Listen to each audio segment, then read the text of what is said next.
नमस्कार दोस्तों, मैं जीवराज दहिया आज आपको बताने वाला हूँ भारतीय संविधान निर्माण के बारे में। भारतीय संविधान निर्माण के बारे में आपको विस्तृत रूप से बताऊंगा कि भारतीय संविधान के निर्माण की प्रक्रिया के बारे में पूर्ण रूप से आपको बताऊंगा। तो चलो शुरुआत करते हैं। संविधान की मांग कैसे रखी गई, किसने रखी थी? तो पहली बार 1934 में संविधान निर्माण की मांग एम एन रॉय ने रखी। किसने? एम एन रॉय ने, जो एक समाजवादी थे। 1935 में कांग्रेस ने पहली बार भारत के संविधान निर्माण के लिए आधिकारिक रूप से संविधान सभा के गठन की मांग रखी। कब? 1935 में भी कांग्रेस ने भी आधिकारिक रूप से ये मांग रखी कि संविधान सभा का गठन किया जाए। और 1938 में पंडित जवाहरलाल नेहरू ने घोषणा की कि स्वतंत्र भारत के संविधान निर्माण वयस्क मताधिकार के आधार पर चुनी गई संविधान सभा के द्वारा किया जाएगा। जवाहरलाल नेहरू ने मांग रखी, पंडित ने, कि 1935-38 में कि संविधान सभा का निर्माण किया जाएगा वो वयस्क मताधिकार यानी लोगों के द्वारा सुनी गई संविधान सभा द्वारा किया जाएगा। और जिसे अंग्रेजों ने अगस्त प्रस्ताव के नाम से एक प्रस्तावित भी किया था। अगस्त प्रस्ताव जो 1940 में था। और उसके बाद में सन 1942 में ब्रिटिश सरकार ने जिनके ब्रिटिश सरकार के कैबिनेट मंत्री थे सर स्टेफोर्ड क्रिप्स, जिनको भारत ने भेजा और जिसको क्रिप्स प्रस्ताव के नाम से 1942 के नाम से जाना जाता है कि कि भारत के लिए संविधान निर्माण के लिए ब्रिटिश सरकार ने एक प्रारूप के साथ इनको भारत में भेजा। और इसका उद्देश्य यह था कि संविधान सभा का निर्माण करना था, वो भी द्वितीय विश्व युद्ध के बाद। और इसको क्रिप्स प्रस्ताव के नाम से जाना जाता, जो 1942 में भारत आया था। और बाद में एक कैबिनेट मिशन भी भारत में भेजा गया, जिसके 3 सदस्य थे। जो 1946 में आया था, 3 सदस्य थे, सर स्टेफोर्ड क्रिप्स, एवी अलेक्जेंडर और पैट्रिक लॉरेंस, जो 1946 में। और इसने संविधान सभा की गठन का प्रस्ताव रखा था। और इसके आधार पर ही कैबिनेट मिशन की योजना के अनुसार संविधान का गठन जो होना था। और इसके जो कैबिनेट मिशन की योजना के अनुसार संविधान सभा में कुल 389 सदस्य होने थे। कितने? 389 सदस्य। और इसमें से 296 सदस्य ब्रिटिश भारत से और 93 सदस्य थे वो देसी रियासत। ब्रिटिश भारत यानी जहाँ पर अंग्रेजों का सीधा शासन चलता था, सीधा मतलब डायरेक्ट शासन। और देसी रियासतें जहाँ राजा रजवाड़े शासन करते थे। और वहाँ से 93 सदस्य, उनका भी प्रतिनिधित्व होना था। और उसमें भारत में ब्रिटिश भारत के गवर्नर प्रांत 11। और इस ब्रिटिश भारत के अंतर्गत 4 आयुक्त प्रांत थे, जिसको वर्तमान समय में केंद्र शासित प्रदेश के नाम से जाना जाता था। वो 4 आयुक्त प्रांत भी थे। और इसके अलावा इसका और भी ये उद्देश्य था कि प्रत्येक 10 लाख की जनसंख्या पर एक सीट आवंटन। संविधान सभा में प्रत्येक 10 लाख की ब्रिटिश भारत से एक सदस्य जाएगा। और सीटों का निर्धारण इस प्रकार था कि मुस्लिम, सिख, वो सामान्य, इनके लिए मतलब रिजर्व कोटा था। सामान्य के अंतर्गत जो मुस्लिम और सिख नहीं थे, वो सामान्य हिंदू ज़्यादातर थे, तो वो सामान्य के अंतर्गत थे। और मतदान कैसे हो? एकल संक्रमणी मत के माध्यम से समानुपातिक प्रतिनिधि तरीके से जो ये पद्धति अपनाई गई थी, इसके माध्यम से मतदान होना था। और देशी रियासतों के प्रतिनिधित्व के साथ देशी रियासतों के प्रमुखों द्वारा, जो राजा महाराजा थे वो देशी रियासतों के प्रमुख थे, उनके द्वारा देशी रियासतों के कैंडिडेट का चयन सेलेक्ट करना था। और संविधान सभा के लिए जब चुनाव हुए जुलाई अगस्त 1946 में, तो उसमें कांग्रेस को 208 सीटें और मुस्लिम लीग को 73 और छोटे स्वतंत्र दल जो सदस्य थे वो 15 थे। तो और देशी रियासतों के प्रतिनिधि संविधान सभा में जो प्रतिनिधि शामिल पहली बैठक में नहीं हुए थे। तो इसका मतलब ये था सिर्फ चुनाव हुए उस समय देशी रियासतों, क्योंकि वो तो राजा महाराजा सेलेक्ट करने थे सीधे। तो ये बात की हमने संविधान सभा के शुरुआत के बाद। अब संविधान सभा की कार्य प्रणाली, किस प्रकार कार्य संविधान, मतलब उसका चुनाव भी हो गया, अब कार्य किस प्रकार संविधान करेगी, उसका उद्देश्य कैसे करेगी, उसके बारे में पढ़ते हैं। और संविधान सभा की जो पहली बैठक हुई थी 9 दिसंबर 1946 को हुई थी। इसमें 211 सदस्यों ने हिस्सा लिया। कितने सदस्यों? 211 सदस्यों ने हिस्सा लिया। और मुस्लिम लीग ने इसका बहिष्कार किया था। किसने? मुस्लिम लीग। क्यों किया? क्योंकि पाकिस्तान की मांग पर उन्होंने ज़्यादा जोर दिया, इसलिए उन्होंने बहिष्कार, क्योंकि पाकिस्तान अलग देश वो बनाना चाहती थी मुस्लिम लीग। और संविधान सभा में प्रथम बैठक में सबसे वरिष्ठ सदस्य डॉक्टर शशिदानंद सिन्हा थे, तो इसलिए उनको अस्थायी अध्यक्ष घोषित किया गया था। किसको? डॉक्टर शशिदानंद सिन्हा को अस्थायी अध्यक्ष। और बाद में डॉक्टर राजेंद्र प्रसाद को स्थायी अध्यक्ष निर्वाचित किया गया। संविधान सभा के सभी सदस्यों ने स्वीकार किया कि डॉक्टर राजेंद्र प्रसाद को स्थायी अध्यक्ष बनाया जाए। और उसी समय 2 उपाध्यक्ष भी बनाए गए थे, डॉक्टर एस.सी. मुखर्जी और वी.टी. कृष्णमाचारी। 2 उपाधि कौन थे? Doctor SC. मुखर्जी और वी.टी. कृष्णमाचारी। ये हमने बात की पहली बैठक। अब बात करते उद्देश्य प्रस्ताव। ये उद्देश्य प्रस्ताव क्या था, इसके बारे में। उद्देश्य प्रस्ताव जो था, ये 13 दिसंबर 1946 को पंडित नेहरू, किसने? पंडित नेहरू ने सभा में उद्देश्य प्रस्ताव पेश किया था। उद्देश्य प्रस्ताव पंडित नेहरू ने पेश किया था। और इसमें संवैधानिक संरचना के ढांचे एवं दर्शन, स्ट्रक्चर एंड फिलोसॉफी की जो बात थी वो इसमें थी। और इस प्रस्ताव को 22 जनवरी 1946 को सर्वसम्मति यानी संविधान सभा के सभी सदस्यों ने स्वीकार कर लिया।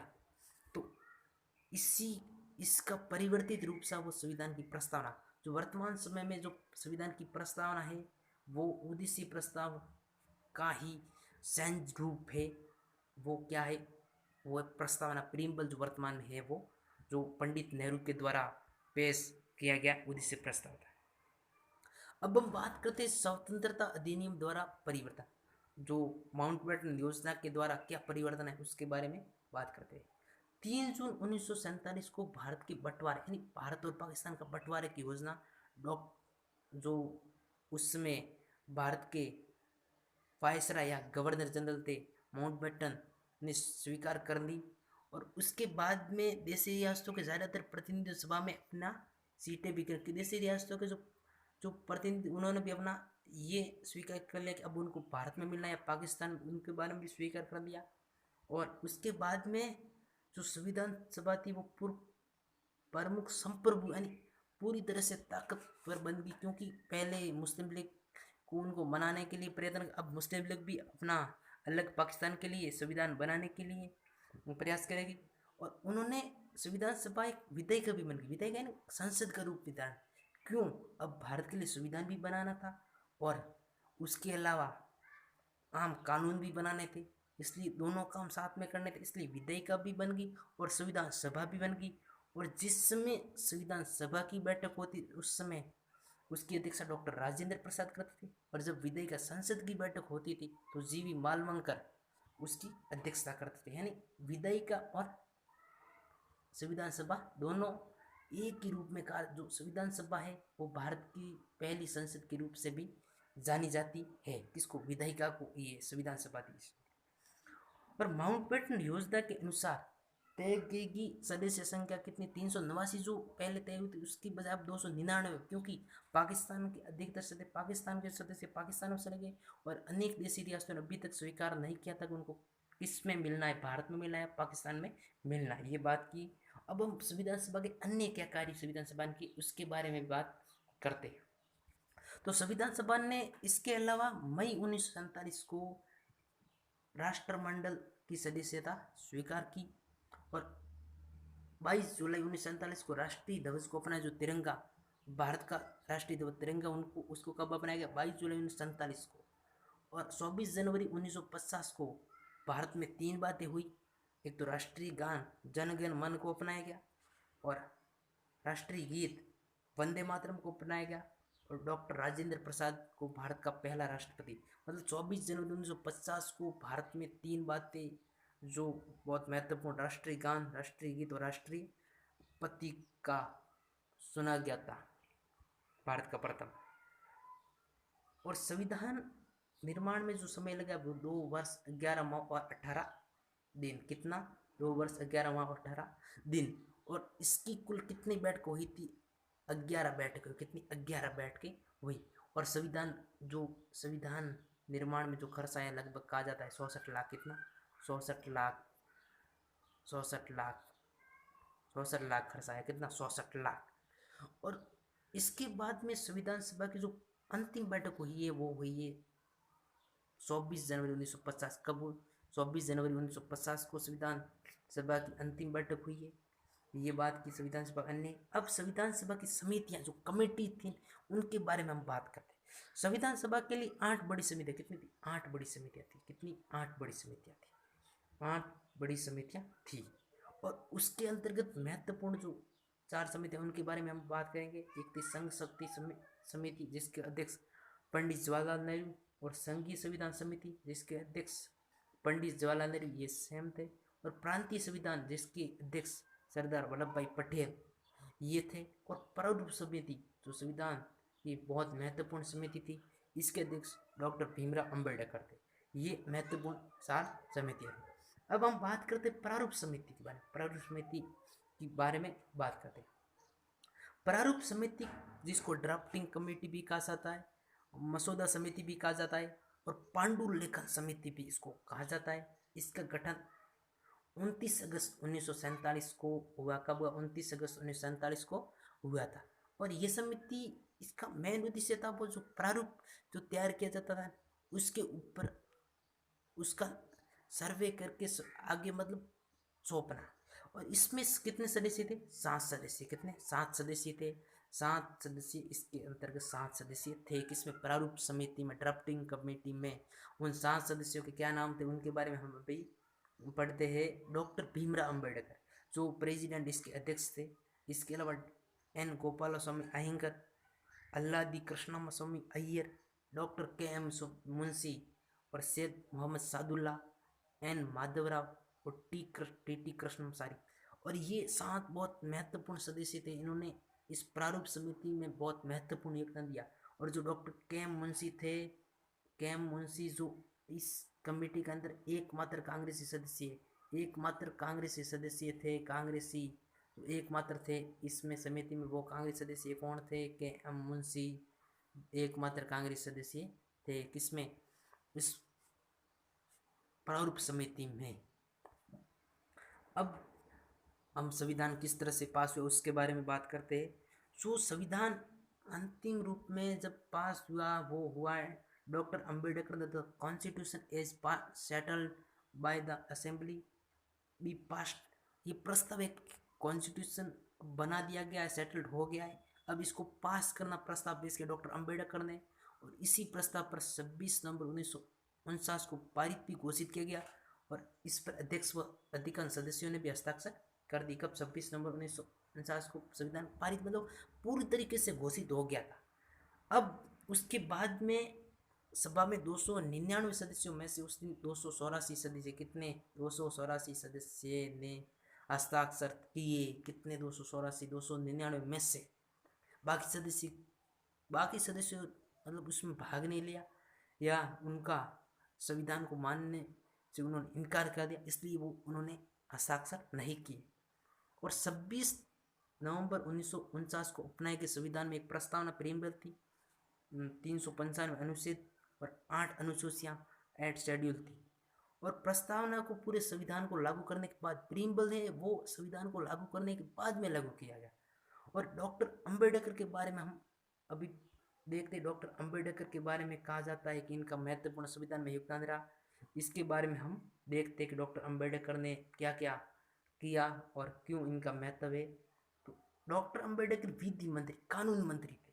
उन कानून मंत्री जिन्होंने संविधान का प्रारूप रखा था, और इनको संविधान का, भारतीय संविधान का पिता भी कहा जाता है। और ये एक महान लेखक भी थे, संविधान विशेषज्ञ भी थे, और अनुसूचित जाति के निर्विवाद नेता भी थे, और भारत के संविधान के प्रमुख शिल्पकार भी थे, प्रमुख शिल्पकार। और इनको आधुनिक मनु भी कहा जाता है। तो डॉक्टर अंबेडकर के बारे में जो ये बातें हैं बहुत महत्वपूर्ण कि डॉक्टर अंबेडकर का संविधान में महत्व है। क्यों है? तो इसलिए क्योंकि विधि मंत्री थे, उन्होंने बहुत महत्वपूर्ण योगदान दिया, और एक वकील भी थे डॉक्टर अंबेडकर। अब हम बात करते हैं संविधान का परिवर्तन। संविधान का परिवर्तन किस प्रकार संविधान कार्य करता उसके बारे में बात करते हैं परिवर्तन के रूप में। तो संविधान के परिवर्तन 26 नवंबर 1949 को नागरिकता, चुनाव, तदर संसद, अस्थायी व परिवर्तनशील नियम छोड़ने से जुड़े कुछ अनुच्छेद कि अनुच्छेद जो महत्व ये अनुच्छेद दिए गए ये 5, 7, 8, 9, 4, 324, 367, 367, 379, 80, 88, 391 और 392, 93 ये 26 नवंबर 1949 को लागू हो गए थे ये अनुच्छेद। और इसके बाद में जो इसके अलावा अनुच्छेद बसे थे वो 26 जनवरी 1950 को लागू हुए। इसलिए कहा जाता है कि 26 नवंबर को संविधान पूर्ण रूप से बन भी गया था, लागू, लेकिन पूरा लागू नहीं हुआ था। इसलिए इसको 26 जनवरी 1950 को पूर्ण रूप से लागू किया गया। और इसका लागू करने का मेन कारण ये था कि 26 जनवरी 1930 को भारतीय राष्ट्रीय कांग्रेस पार्टी ने लाहौर अधिवेशन में पारित संकल्प लिया था कि वो 26 जनवरी 1930 से जब तक भारत स्वतंत्र नहीं हो जाता तब तक स्वराज्य दिवस के रूप में मनाएगी। और इसी दिन के महत्व के कारण संविधान को लागू 26 जनवरी 1950 को किया था। और धन्यवाद दोस्तों, आपने ये सुना। अब मैं आपको एक क्वेश्चन पूछता हूँ जिसका आप उत्तर कमेंट बॉक्स में डाल देना कि भारत का संविधान किसने लिखा। भारत का संविधान किसने लिखा, इसके बाद आप उत्तर कमेंट बॉक्स में डाल